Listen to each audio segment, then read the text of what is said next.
Densus 88 harus dibubarkan.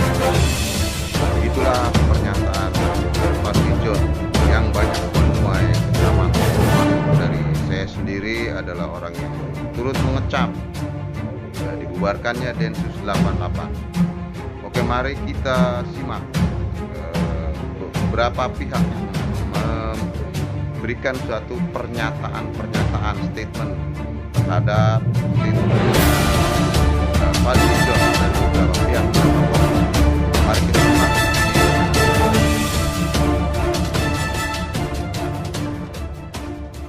Kamu memang bisa apa ngatasi terorisme di Indonesia ini? Cuman ngomong doang, kita dibubarkan. Itu hanya propaganda politik dia untuk mengelabui konstituennya, untuk menipu para pemilihnya di dapilnya. Bahkan Amerika sendiri mengakui bahwa keberhasilan Indonesia di dalam mencegah kehancuran bangsa dan negaranya, kalau saja tidak ada Densus 88, barangkali Indonesia ini sudah porak-poranda, hancur. Melihat sikap Fadly Zon yang cukup mengagetkan bagi saya, ingin menghapus Densus 88, ini seperti orang baru lahir, belum tahu apa-apa. Negara ini nyata sudah ada teroris. Densus 88 didirikan itu juga karena untuk penindakan dan juga pencegahan terhadap tindakan-tindakan terorisme. Penolakan terhadap Densus ini adalah bukan sesuatu yang baru ya. Memang jadinya bisa kita pertanyakan kenapa ujuk-ujuk sekarang Fadly Zon ngomong seperti ini. Ya, ini tuduhan yang menurut saya mengada-ada. Istilah Islamofobia itu artinya kan kebencian, kecurigaan terhadap Islam. Yang ingin membubarkan Densus itu hanya dua pihak. Pertama, teroris sendiri, kelompok-kelompok yang terlibat dalam jaringan terorisme. Yang kedua adalah mereka pendukung teroris.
Sehingga perlu antisipasi dan juga proteksi.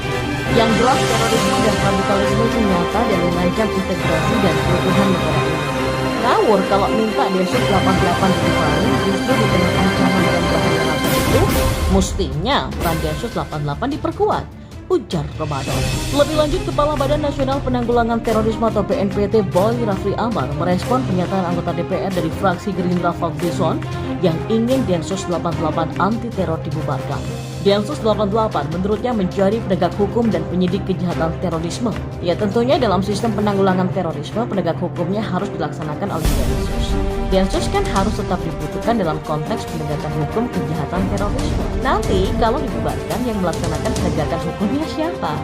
Kata Boy Rafli Amar saat menghadiri peringatan Bom Bali 1 di Monumen Bom Bali Kuta, Kabupaten Badung, Bali, Selasa 12 Oktober malam. Boy Rafli menegaskan tidak setuju dengan narasi permintaan pembubaran Densus 88. Dia pun berharap Densus 88 tetap diperkuat dalam penanganan terorisme. Jadi sebaiknya tetap berjalan karena sistemnya mengatur dalam undang-undang kita seperti itu.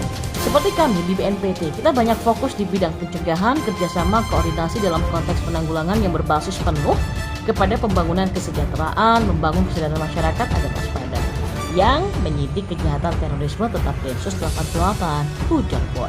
Sementara di tempat yang sama, seorang bernama Suyanto yang berusia 56 tahun yang merupakan korban Bom Bali 1 juga ikut menanggapi pernyataan soal pembubaran Densus 88. Dia menyatakan sangat tidak setuju dengan pernyataan Fadlizon soal pembubaran Densus 88. Kalau pembubaran Densus 88, saya terus terang di sini para korban, saya juga mewakili korban, sangat tidak setuju. Bahkan kalau bisa, otoritas Densus 88 itu diberi kewenangan lebih daripada sekarang. Ujar. Saya kira orang yang gak waras yang mengusulkan Densus 88 untuk bubar. Dicatat gitu ya, orang-orang tidak waras, ujar Suyanto. Sebelumnya Fadlizon mendesak Densus 88 dibubarkan karena memakai narasi yang berbau Islamofobia dan menjalankan tugasnya. Menurut Fadli, aksi terorisme memang harus diberantas, namun kegiatan tersebut jangan dijadikan sebagai komunitas. Narasi semacam ini gak akan dipercaya rakyat lagi, berbau Islamofobia, dunia sudah berubah, sebaiknya Densus 88 ini dibubarkan saja. Teroris memang harus diberantas, tapi jangan dijadikan komunitas. Tweet Fadlizon dalam Twitternya. Fadlizon memang terkenal dengan berbagai kontroversinya yang membuat gaduh, dan kini rekam jejaknya satu persatu diteliti habis pada waktu itu. Fadlizon mengajak Ali Mokhtar Ngabalin untuk ikut menjadi hiburan pantomim untuk menyindir Jokowi. Ajakan Fadlizon tersebut dibalas Ali Mokhtar Ngabalin bahwa Fadlizon punya kepribadian ganda, seperti tidak punya cara lain atau seperti tidak punya kerjaan. Kata Ngabalin saat diberi konfirmasi apakah mau menjadi figuran pantomim Fadlizon. Ali Mokhtar Ngabalin mempersilahkan Fadlizon untuk berpantomim tanpa dirinya, karena Ngabalin tahu bahwa Fadlizon tidak punya kerjaan lain yang bermanfaat bagi rakyat, namun hanya menjadi parasit yang digaji oleh rakyat puluhan juta setiap bulan sebagai wakil rakyat, tapi kerjanya hanya main game.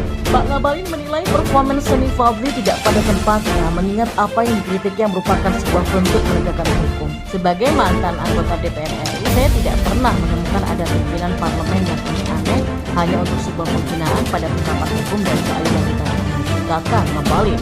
Saya setuju dengan Ngabalin.